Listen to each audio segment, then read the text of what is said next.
माता रानी जी के सभी प्यारे भक्तों को जय माता जी की। भक्तों, आज की वीडियो में हम आपको दर्शन कराने जा रहे हैं प्राचीन भूमिका मंदिर की। हाँ जी भक्तों, ये मंदिर 900 वर्ष पुराना बना हुआ है और इस मंदिर को भूमिका नाम इसलिए दिया गया है क्योंकि यहीं से माता रानी जी की भूमिका शुरू होती है। भक्तों, ये वही स्थान है जहाँ पे माता रानी जी ने पहली बार पंडित श्रीधर जी को और माता सुलोचना जी को यहाँ पे दर्शन दिए थे और इसी स्थान पर पंडित श्रीधर जी ने और माता सुलोचना जी ने माता रानी जी के नाम का भंडारा रखा था और भंडारे के पश्चात माता रानी जी यहाँ से अंतर्ध्यान होकर गुफा में पहुँच गई थी।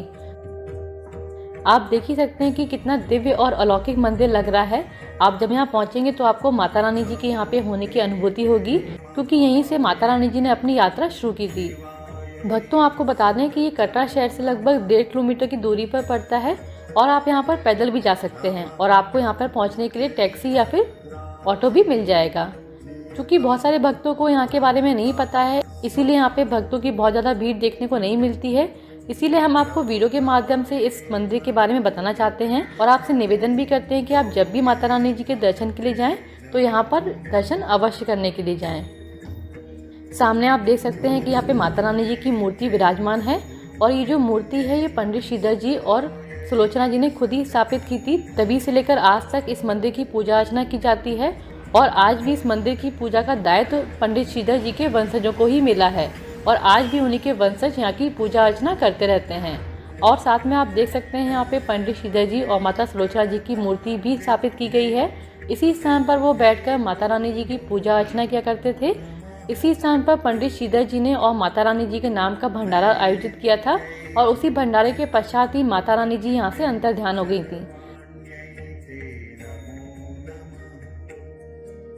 आइए भक्तों, आपको पूरी कथा के बारे में विस्तार से बताते हैं। जैसा कि आपको पता है कि पंडित श्रीधर जी और माता सुलोचना जी माता रानी जी के अनन्य भक्त थे और उन्हें माता रानी जी पे बहुत ही ज़्यादा विश्वास था। इसी स्थान पर माता सुलोचना जी ने अपने संतान प्राप्ति के लिए व्रत रखना शुरू किया था और व्रत के दौरान उन्होंने कन्या पूजन किया। जब वो कन्या पूजन करने लगी उसी समय भैरवनाथ ने आकर उनके खाने में जहर मिला दिया, जिससे कि जो भी कन्या वहाँ पर थी वो सभी बेहोश हो गई।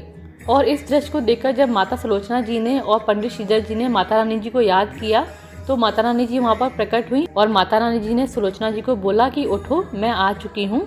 और उसके पश्चात माता रानी जी ने अपनी 9 रूप में कन्याओं को बुलाया और वहाँ पे कन्या पूजन करके उनका व्रत संपूर्ण किया।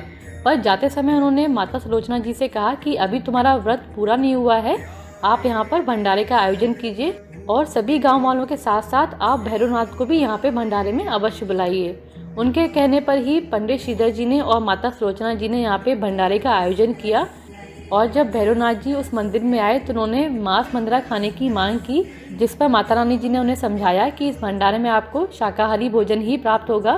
पर भैरवनाथ जी बिल्कुल भी नहीं माने और अपनी मूर्खता के कारण उन्होंने माता रानी जी से अभद्र व्यवहार किया, जिसके कारण माता रानी जी यहाँ से अंतर्ध्यान हो गई। यहाँ से अंतर्ध्यान होने के पश्चात ही माता रानी जी बाणगंगा चरणपादुका होते हुए अर्धकुंवारी पहुँची और भैरवनाथ जी भी उनके पीछे पीछे जा पहुँचे। जब माता रानी जी के बार बार समझाने पर भी भैरवनाथ जी नहीं माने तो क्रोध में आके माता रानी जी ने भैरवनाथ का वध किया और उनका शीश उनके धड़ से अलग कर दिया। और उसके पश्चात ही माता रानी जी गुफा में पहुंची और वहां पहुंचकर माता रानी जी ने 3 पिंडियों का रूप लिया, जिन्हें हम महाकाली, महालक्ष्मी जी और माँ सरस्वती जी के रूप में पूजते हैं और आज भी भक्त माता रानी जी के दर्शन प्राप्त करने के लिए गुफा तक पहुँचते हैं। भक्तों, आपको बता दें कि पंडित श्रीधर जी बहुत ही गरीब ब्राह्मण थे और इतने बड़े भंडारे का आयोजन करने का सामर्थ्य उनमें नहीं था। जिस दिन भंडारा होने वाला था तो वो बहुत ही परेशान थे कि इतने बड़े भंडारे का आयोजन वो कैसे करेंगे। पर जब सुबह आंख खुली तो उन्होंने देखा कि माता रानी जी ने सारे भंडारे का आयोजन अपने आप ही कर दिया और वहाँ पर सभी कुछ पूरी तरह व्यवस्थित है।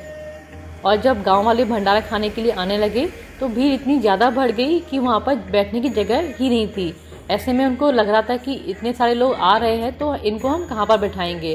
पर माता रानी जी की कृपा से पंडित श्रीधर जी की जो कुटिया थी वो अपने आप ही बड़ी हो गई और वहाँ पर जगह बनती रही और सारे भक्त वहाँ पे बड़े अच्छे से बैठकर भोजन करने लगे।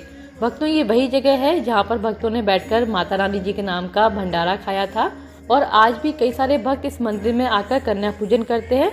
आपको भी बता दें, यदि आप भी कन्या पूजन करना चाहते हैं तो आप इस मंदिर में जाके कन्या पूजन कर सकते हैं। आपको वहाँ पर हलवाई भी मिल जाएंगे आप वहां पहुंचकर हलवाइयों से हलवा पूड़ी चना बनवा सकते हैं और कन्या पूजन कर सकते हैं।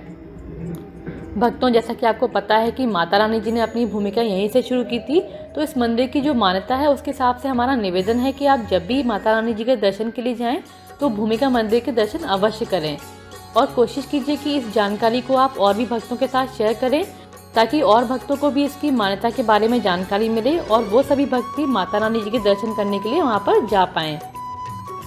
और इसी प्रकार माता रानी जी से जुड़े जो भी छोटी छोटी जानकारी होंगी वो हम आपको देते रहेंगे। तो जल्दी मिलते हैं आपसे अपनी नई वीडियो में, तब तक के लिए जय माता जी की।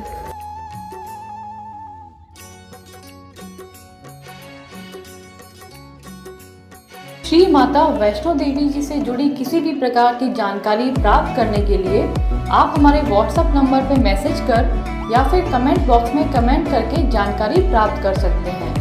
माता रानी जी की कृपा से हमारी यह कोशिश रहेगी कि हम जल्द से जल्द और सही जानकारी आप सभी तक पहुंचा सकें। जय माता जी की।